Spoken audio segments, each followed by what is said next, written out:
Colombianos, atención, en tremendo lío judicial se encuentra el señor J.P. Hernández luego de unos serios cuestionamientos que hizo sobre la vicepresidenta Francia Márquez a quererla vincular con el escándalo de corrupción de la Unidad Nacional de Gestión de Riesgos y Desastres. Pues ni corto ni perezosa, la vicepresidenta le colocó una querella ante la Corte Suprema de Justicia y tuvieron un cara a cara en la Corte Suprema. Y además de esto, pues no llegaron a ninguna conciliación. La vicepresidenta va hasta las últimas consecuencias. J.P. Hernández llegó como gallito fino a la Corte Suprema a decir que no se iba a retractar de sus señalamientos y después salió como perrito regañado. Y es que sobre las 9:30 de la mañana llegó este congresista y la vicepresidenta a esta diligencia de conciliación. La vicepresidenta interpuso una querella luego de que este congresista pues lanzara estos pues graves acusaciones frente a la vicepresidenta. Cerca de 3 horas estuvieron reunidos y con cada uno de sus abogados, por supuesto, en el despacho del magistrado Marco Antonio Rueda. El abogado de la vicepresidenta, Carlos Hernán Escobar, confirmó que no hubo conciliación entre ambos funcionarios y que será la Corte Suprema de Justicia quien siga con el proceso por calumnia en contra del senador de Alianza Verde. Por su parte, el senador de JP dice que no tiene ninguna prueba porque él no señaló directamente a la vicepresidenta, solo que planteó un interrogante. Solo pregunté si es Francia o Verónica Alcocer la persona de la que habla Olmedo López, expresó este congresista y ahora lo tiene en líos jurídicos. Pues van a ver cómo el señor J.P. Hernández llegó todo gallito bravo allá a la Corte Suprema a decir que él como congresista podía pues hacer esto y que no se iba a retractar de ninguna de las palabras. Gallito fino y después salió como perrito regañado. Vamos a ver las imágenes. Bueno, yo estoy aquí en la Corte Suprema de Justicia porque a la señora Francia Márquez no le gustó que yo preguntara si ella es una de las personas de las cuales hace mención Olmedo López, que pidieron 200.000 millones para manejar los dineros de la UNGRD. Estoy aquí con una posición contundente y sabiendo que primero parto mi credencial de senador antes que cerrar mi boca y omitir lo que dice el artículo 6 de la Ley Quinta, en donde yo estoy obligado y tengo un deber de hacerle control político al gobierno nacional, así como el artículo 114 de la Constitución. Claro, él puede hacer control político, pero con pruebas, señor. Si tiene de pronto alguna denuncia, pues presentarlas. Pero este señor vocifera, hace montajes como el de la posesión de Bukele y ahora dice, voy a romper mi credencial si no puedo hacer control político. Un tipo populista que salió de ser youtuber a ser congresista y por eso el fracaso de este señor como este parlamentario que es. Voy a seguir firme haciendo ese control político que me caracteriza. Así a la señora Francia Márquez no le guste. Hoy se supone que es una audiencia de conciliación. Aquí no va a haber ningún tipo de conciliación. J.P. Hernández no se va a retratar de absolutamente nada. Aquí yo vengo cara a cara a decirle a la señora Francia Márquez que está demorada en responderle al país por esto y por muchas cosas más. Yo hice una pregunta en esa entrevista y esa pregunta no le gustó a Francia Márquez. Y la pregunta es que si es o Verónica Alcocer o Francia Márquez esa persona que hace mención a Olmedo López sobre estos dineros de la UNGRD. Solo una vez he podido ver cara a cara a Francia Márquez en el Senado de la República y le dije que era una persona hipócrita y pues hoy vengo a decirle que está demorada sobre todo con su pueblo del Cauca que tanto les prometió ayudarlos y que los ha dejado completamente en el abandono. Pues señores, aquí le empiezan a decir, se cagó este señor, mentiroso, ni pruebas ni nada y ahora Francia lo demandará por calumnia, por honorable parlamentario, ¿no? Definitivamente este señor cada vez da más vergüenza en el Congreso. Y es en cuenta cómo este señor después salió como perrito regañado de la audiencia a decir que no tenía pruebas y que no podía afirmar que Francia Márquez estuviera vinculada con este escándalo. Definitivamente lo pusieron en su sitio y lo apretaron. Yo no tengo ninguna prueba en estos momentos con la que pueda señalar a la vicepresidenta Francia Márquez. Le he pasado unos derechos de petición, hoy se lo manifesté al magistrado para que desde el Ministerio de la Igualdad me respondan varias preguntas de investigaciones que estamos haciendo. Al momento que yo tenga prueba, tal y como le dije a la vicepresidenta, no solamente instauraré denuncia en la Corte Suprema si llegase a tenerla, sino que también la citaré al Senado de la República a un debate de control político. Yo no tengo. Quedó como un payaso definitivamente este señor. Pues aquí vamos a tener las palabras del abogado de Francia Márquez, Carlos Escobar, que pidió al congresista pruebas de los vínculos de la funcionaria con el escándalo de la Unidad Nacional de Gestión. El proceso continuará. Escuchemos al abogado Carlos Escobar, que es el abogado de Francia. No se agradeció ninguna consideración. Bueno, primero agradecer a la Corte Suprema de Justicia porque nos habilitó pues con suficiente tiempo y claridad un espacio para el diálogo, espacio que se pudo llevar a cabo, pero definitivamente pues la posición de la señora vicepresidenta el día de hoy es muy claro, como fue desde el primer momento en que se conocieron pues las afirmaciones del señor senador Julio Hernández, y es si existe alguna prueba acerca de presuntas participaciones en actos de corrupción, pues que las presente ante las autoridades. Perfecto, esa es nuestra posición, no hay ningún señalamiento, ninguno de los involucrados ha mencionado su nombre surge con ocasión únicamente de las afirmaciones realizadas por el senador, luego entonces, si él o alguien de su equipo tiene pruebas de ello, pues que las presente a los entes de control. Bueno, lo dijo antes de entrar aquí, que su posición firme era no tener ningún tipo de rectificación, que esa era su labor como senador de la República, lo cual es respetable. Será la Corte Suprema de Justicia la que tome la determinación acerca del futuro de este asunto. Ellos estarán en la labor de evaluar si existió o no una atentado contra el buen nombre de la vicepresidenta. Será la Corte Suprema la que determine. Tenemos que esperar, por lo pronto se acudió a la única acción judicial que tenemos, que es instaurar la querella penal. Y en este momento existe el proceso penal por injuria, por calumnia, podría incluso variar a calumnias indirectas contra el senador Julio Hernández. ¿Cómo la ven, señores? Se le va a ir hondo a este señor por intentar, pues, acusar a Francia Márquez de un delito que no ha cometido, de supuestamente ser cómplice de algo que no ha hecho, ¿no? Pues acá lo dicen varias personas. JP anuncia que no tiene ninguna prueba para rebuznar que Francia Márquez está relacionada con el lío de corrupción. Pero a su vez no se va a retratar sobre sus mentiras malintencionadas. No se puede ser tan obtuso, le dicen al señor JP Hernández, señores. Y pues Francia Márquez se pronunció frente a este caso y dijo: informo que no se llegó a ningún acuerdo conciliatorio con el senador Jonathan Pulido Hernández, y pues sus declaraciones donde manifiesta no tener pruebas en mi contra no son el resultado de ningún acuerdo conmigo. No tiene pruebas porque es falso que yo tenga algo que ver en hechos de corrupción. El proceso contra el senador continúa ante la Corte Suprema de Justicia. ¿Qué piensan de esta noticia, señores? ¿Podría el señor JP Hernández enfrentar un proceso penal y de pronto hasta pérdida de investidura? Pues habrá que esperar. Por otro lado, señores, resulta que María Jimena Duzán está con un ataque contra Laura Sarabia y su hermano Andrés. También Vicky Dávila lo está haciendo, diciendo que el hermano de Sarabia pues está como lobista de contratos con el gobierno. Sin embargo, pues Laura Sarabia salió a pronunciarse, el hermano de esta señora también, y pues a desmentir esto, ¿no?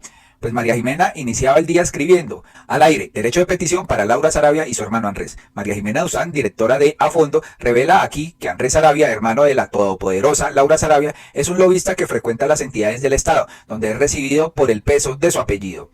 En esta audiocolumna, publicada como texto en la página de Cambio, se le formula un derecho de petición a Laura Sarabia y a su hermano para que ellos respondan varias de los interrogantes que ha suscitado el derecho de que la mujer más poderosa de Colombia tenga a su hermano de lobista, ¿no?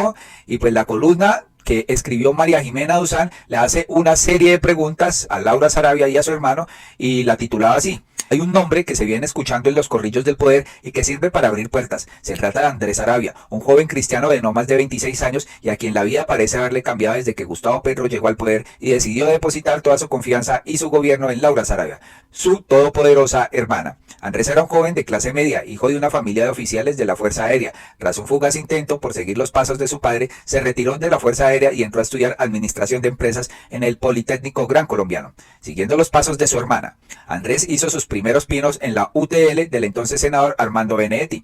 Allí ocupó el puesto que dejó su hermana en enero del 2022, cuando ella renunció y se fue a trabajar con Benedetti, quien acaba de ser nombrado jefe de campaña de Gustavo Petro. Andrés duró en esa UTL hasta que se terminó la legislatura. Habiendo ya conocido los hilos del poder, pidió pista entre los nuevos congresistas que formaban parte de la alianza que había llevado a Gustavo Petro al poder.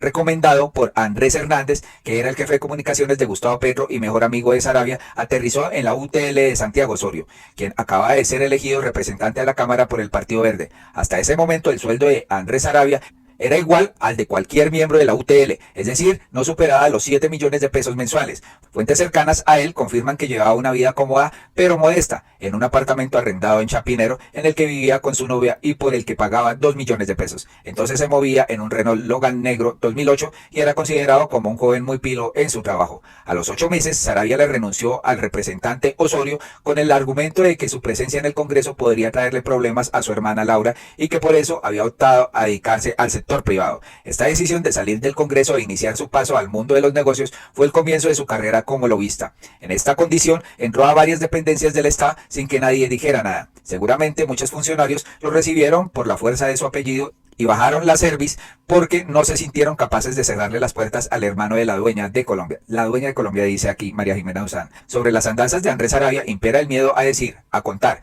En todas las conversaciones que he tenido con las fuentes que he abordado, les he sentido el temor a quedar expuestos.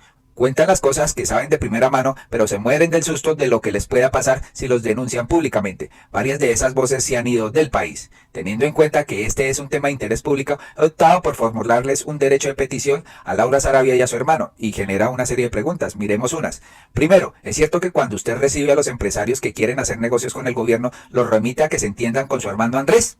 Segundo, ¿es cierto que Andrés les exige a estos contratistas el 30% de comisión por todos los negocios que se concreten con el Estado? Tercero, ¿usted sabe en qué oficina despacha hoy su hermano y cuáles son sus socios? Cuarto, ¿conoce o sabe usted de esas reuniones de su hermano con empresarios y contratistas? Quinto, ¿conoce usted la oficina en que se concertan las reuniones? Sexto, ¿usted sabe de una lujosa suma que se habría pagado por la gestión que su hermano habría hecho en la consecución de un contrato millonario a la empresa Elistar con Ecopetrol?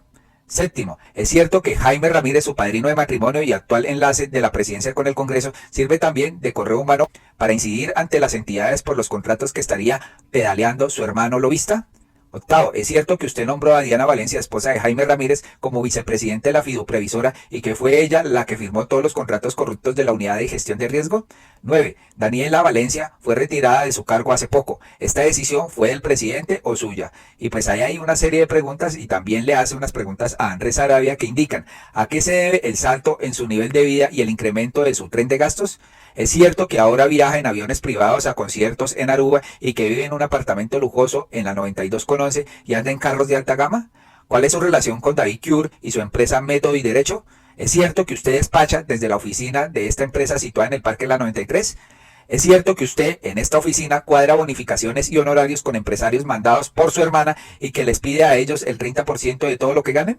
Pues estos interrogantes no son sindicaciones, pero se derivan de la información recogida de un interés público innegable.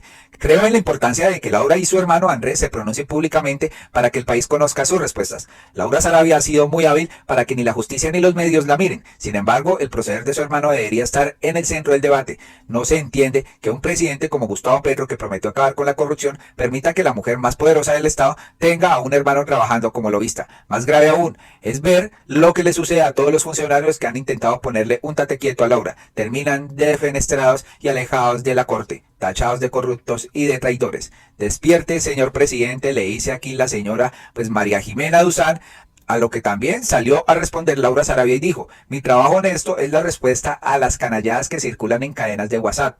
Empresarios y gremios saben que no tengo intermediarios y deben saber que no se pueden aceptar ofensas en público y disculpas en privado. Contra la mala fe de ciertos opinadores no hay defensa. Han agotado la infamia. Nuevamente no me dan la oportunidad de pronunciarme previamente. Por ejemplo, les hubiera enviado mi renuncia a la sociedad mencionada desde antes de ingresar al gobierno el año pasado. Una sociedad que tenía Laura Sarabia con su hermano, ¿no? Respondo por mis actos y no duden que daré respuesta a preguntas auspiciadas entre bambalinas por quienes defienden oscuros y corruptos intereses. Sé que soy un obstáculo que necesitan remover, dice aquí la señora Laura Sarabia, a lo que María Jimena Duzán le dice: doña Laura, serénese.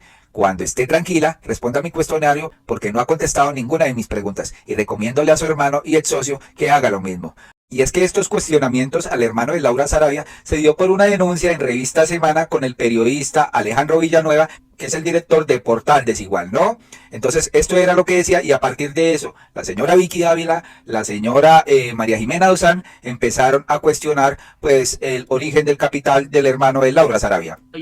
Porque todo el mundo sabe que el estilo de vida del cambio fuera completamente legal y responde a una pregunta. No son preguntas malintencionadas, no son preguntas para atacarlo. Le preguntamos de dónde saca su plata, a qué se dedica, qué está haciendo. Si me preguntan eso, yo digo, pues tengo un periódico, tengo una empresa de publicidad y ya.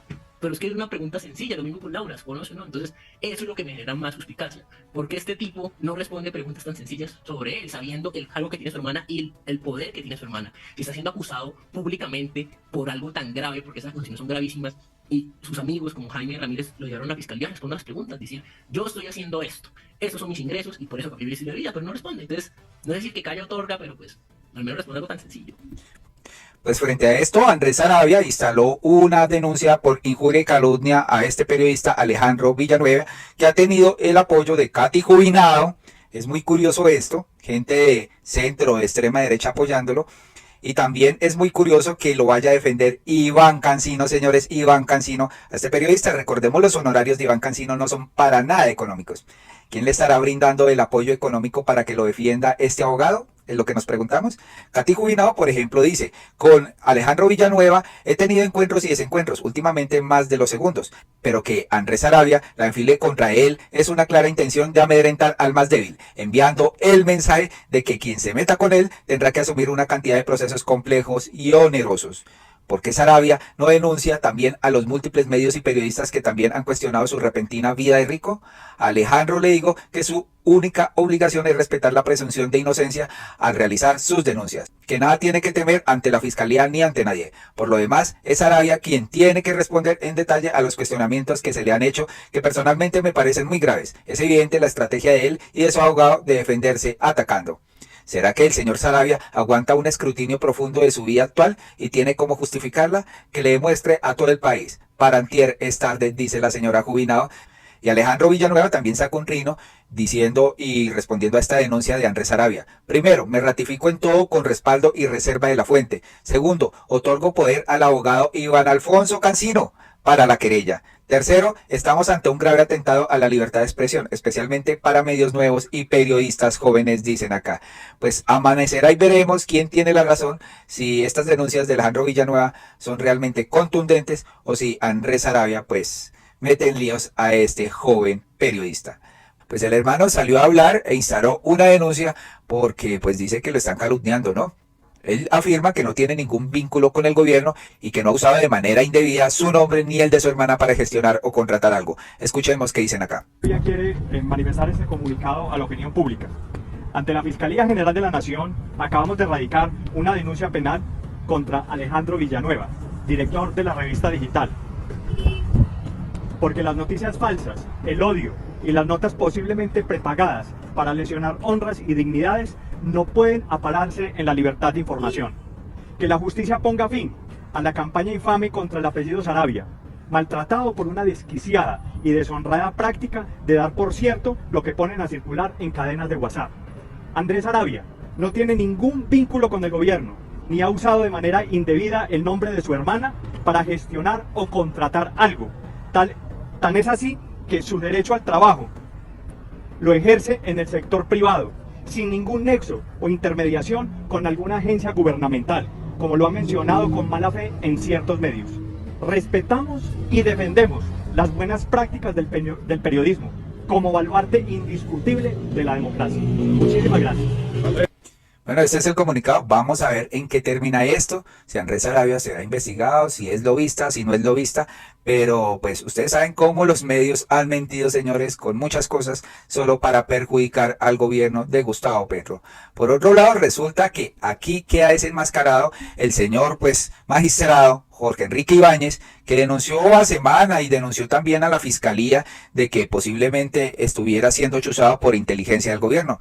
Pues el magistrado había entregado una carta a la fiscal general sobre las presuntas chuzadas, pero hasta el momento no ha entregado pruebas de tales hechos. Además, que este magistrado, al parecer, es muy uribista. Entonces ya se dan cuenta por dónde va el agua.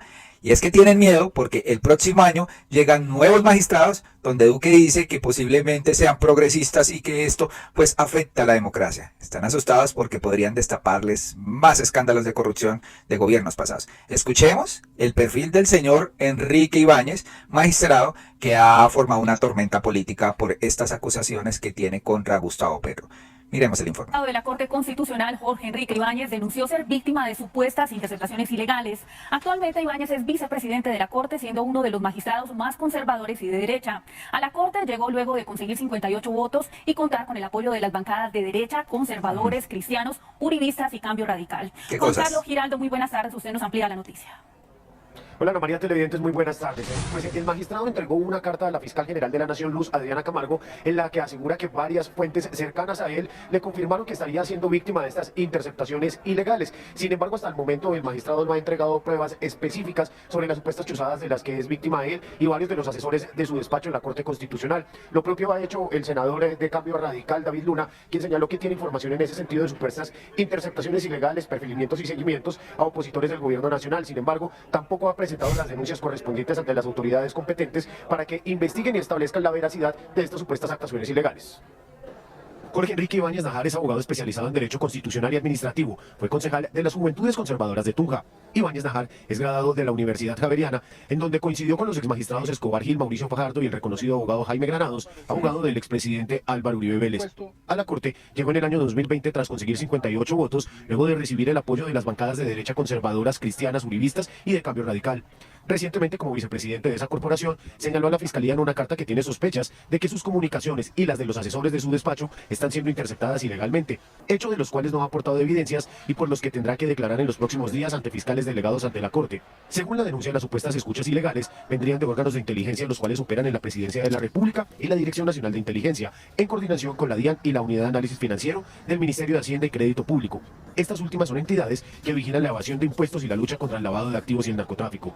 Los supuestos hechos irregulares también han sido denunciados por el senador David Luna del partido Cambio Radical, cuya bancada de oposición apoyó el nombramiento del magistrado. De acuerdo con el senador Luna, desde la Dirección Nacional de Inteligencia y la UIAF se estarían haciendo interceptaciones, seguimientos y perfilamientos a periodistas, opositores y militares, hechos que le fueron negados por los directores de las entidades mencionadas y sobre los cuales al parecer el senador no ha presentado denuncias formales ante las entidades pertinentes. Por las denuncias formales e informales, el Departamento Administrativo de la Presidencia de la República se pronunció. Es crucial aclarar que las actividades de la Dirección de Tecnología y la Secretaría para las Comunicaciones y Prensa no incluyen prácticas como perfilamiento, seguimiento ni interceptación, todas ellas absolutamente condenables en una democracia. Este gobierno ha sido víctima en el pasado de tales actividades y se opone firmemente a ellas. El presidente Gustavo Petro ha sido enfático en que este tipo de hechos no son permitidos, son totalmente ilegales y cualquier funcionario que se vea involucrado en alguna de estas prácticas deberá responder ante la justicia. La Presidencia de la República está comprometida con proporcionar toda la información necesaria de manera transparente y rápida para aclarar estos hechos. Por su parte, la Fiscalía General de la Nación anunció que se iniciaron las investigaciones pertinentes a fin de establecer la veracidad de las denuncias presentadas por el magistrado de la Corte Constitucional y los dichos del senador David Luna. RTVC Noticias ha tratado de ponerse en contacto con el magistrado y el senador sin obtener hasta el momento alguna respuesta. No tienen absolutamente nada, simplemente vociferando. Además, este señor magistrado Ibáñez fue elegido por toda la mesa uribista por Cambio Radical. David Luna, ¿de qué partido es? Cambio Radical. Entonces, ojalá, presuntamente, no sea otra estrategia para crear cortinas de humo y generar zozobra. Y además de esto, pues, más de una oposición están paniqueados y están, mejor dicho, alerta de que posiblemente los estén chuzando. Frente a esto, pues Gustavo Petro se pronunció y dijo: el gobierno nacional no intercepta comunicaciones, ha sido prohibida esta práctica explícitamente por el presidente de la República. La inteligencia del Estado solo investiga grandes criminales y hemos tenido éxito en esa inteligencia. Si al magistrado Ibáñez le han llegado WhatsApps con esta información, solo es víctima de los grupos de extrema derecha que buscan no solo romper las relaciones personales al interior del gobierno, sino del gobierno con las otras ramas del Estado. Dejar de caer en ingenuidades que construyen los grupos nazis, dice el presidente Gustavo Petro. Pues colombianos, hasta acá este video. Les pedimos que compartan este pues oso ridículo y además acusación falsa de JP Hernández contra la vicepresidenta y que se le va a ir hondo, señores. Y por otro lado también esto del hermano de Laura Sarabia, donde pues dicen que lo acusan de ser lobista del gobierno, ¿no? Amanecerá y veremos, y si es otra mentira de la derecha, y sobre todo nos extraña de María Jimena Duzán, ¿no? Que haga este tipo de aseveraciones y de derechos de petición y decir que la gente está paniqueada. O sea, esta columna parece una columna de la señora Vicky Dávila, ¿no? Sembrando cizaña sin tener ninguna prueba, sin tener ninguna documentación y acusando pues a Petro y a la familia de Laura Sarabia pues de tener problemas de corrupción. Increíble, señores. Vamos a esperar qué pasa con esto. Y por otro lado, esta perlita del señor Ibáñez, elegido por la extrema derecha, vicepresidente de esta Corte Constitucional, y ahora diciendo que pues lo están chuzando pero no presenta pruebas y no da la cara a este noticiero. Muy amables y nos vemos en un próximo video.